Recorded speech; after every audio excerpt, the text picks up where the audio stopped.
We're also leading the most sweeping regulatory reform at any time in our history. The U.S. Department of Agriculture rolled back almost $400 million in regulatory costs last year alone, and this year they're projected to more than double those savings. We're saving farmers and ranchers from one of the most ridiculous regulations ever imposed on anybody in our nation, the Waters of the United States rule. Disaster.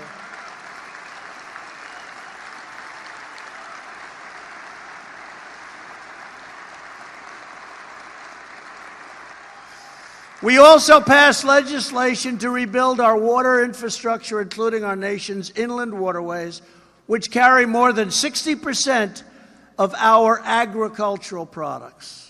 We are replacing one-sided, unfair trade deals. We have so many nations, it's a one-sided deal.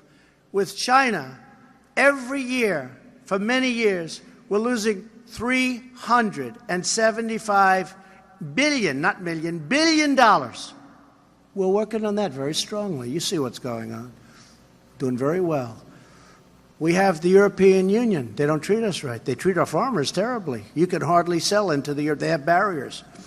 And they have tariffs that are massive. We're working with them. They have to treat us fairly.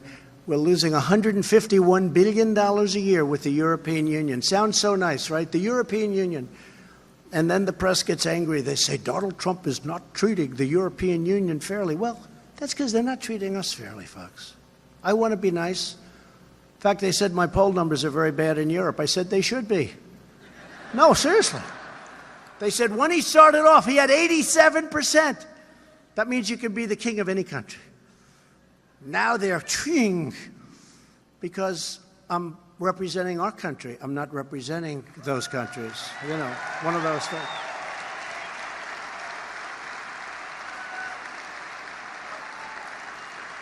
So,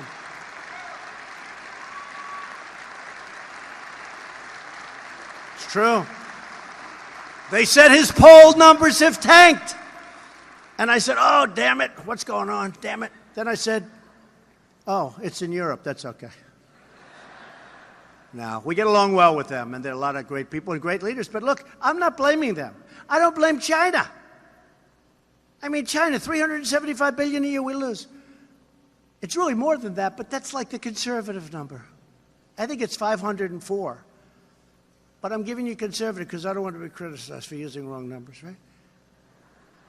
But I don't blame China.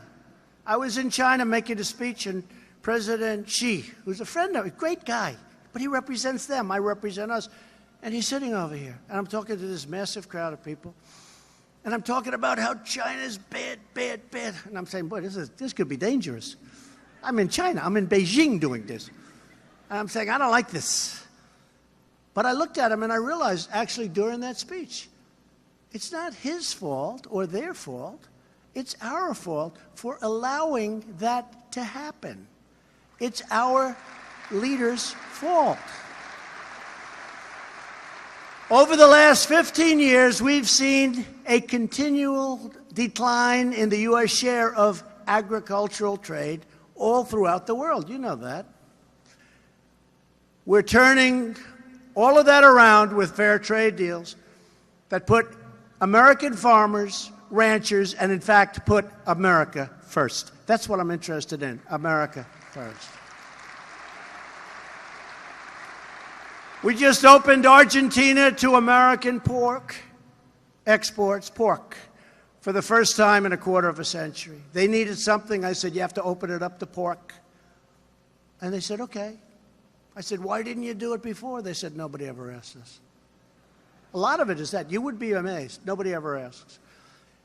India and Morocco have both opened their markets to our poultry exports. We do so much for them. It's incredible. Japan opened its market to U.S. exports of potatoes from Idaho and lamb from the great state of Texas. Yes. No, they just opened up. We asked them. We got to open up. Sorry. U.S. beef has been shipped to Brazil for the first time since 2003. They're going to have a great new leader. They say he's the Donald Trump of South America. Do you believe that? And he's happy with that. If he wasn't, I wouldn't like the country so much. But I like him. And we opened China to American beef for the first time in many, many years. We've taken, you know that. But that was before the trade deal. Don't even worry about it. That's peanuts compared to what we're talking about. We've taken the toughest ever actions to confront China's unfair trade practices that hurt American farmers and ranchers. This includes China's theft of trade secrets from American agribusiness. I couldn't believe how complicated your business is with the seeds and the genetic farming. It's incredible. People don't know this. But your secrets were being stolen by China and, in all fairness, other countries. We want a fair deal for American farmers, removing China's arbitrary bans on agricultural imports, safeguarding our intellectual property, and providing fair market access to all American producers. We have also made history by finalizing an agreement to replace the horrible NAFTA with a brand new U.S.-Mexico-Canada agreement called the USMCA, a whole different world. Whole different world. NAFTA was one of the worst trade deals ever made by a country. Killed our country. This landmark trade deal will increase exports of wheat from Montana, dairy from Wisconsin, chicken from Georgia, and products from farmers and ranchers all across our country. As part of the USMCA, Canada agreed to give fair treatment to American wheat farmers. They will now grade American wheat just like they grade their own wheat.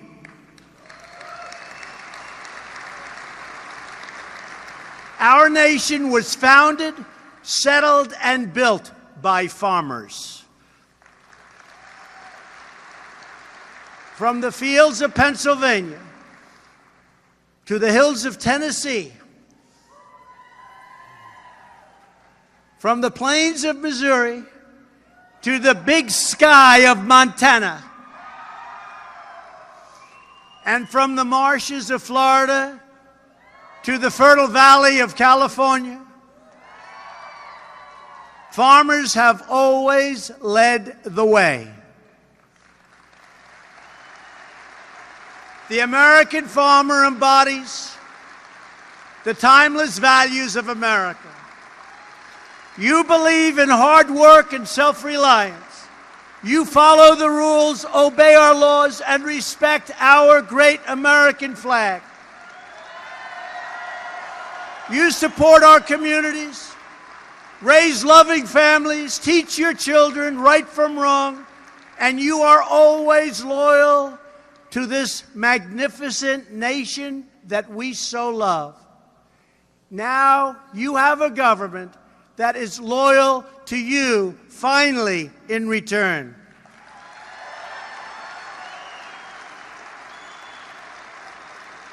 Because we know that government's first duty is to our own citizens. We are fighting for the American farmer, and we are fighting for the American dream, and for the products made and grown with pride right here in the USA. It's what we're fighting for. We are defending a cherished legacy, and we are preserving a beautiful way of life passed down from mothers and fathers to sons and daughters, from generation to generation. You are the keepers of this noble tradition. You are the guardians of this majestic heritage. We are standing up for the men and women who work the fields, till the soil, and harvest the land. We are protecting your rights, your freedoms, and our glorious Constitution. And we are doing it all with love in our hearts, joy in our souls, and trust in our God.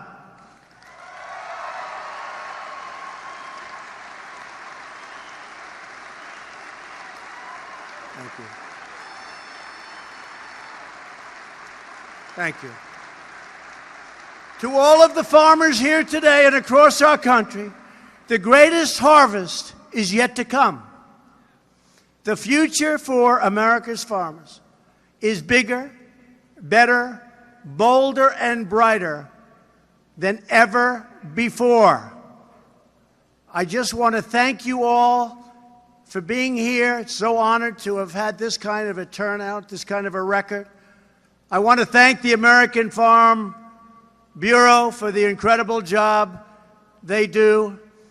I'm proud to be a great friend of the farmer, of the rancher, of the people who so nobly do what you do. God bless you all. God bless our farmers. God bless the United States of America. Thank you very much, everybody.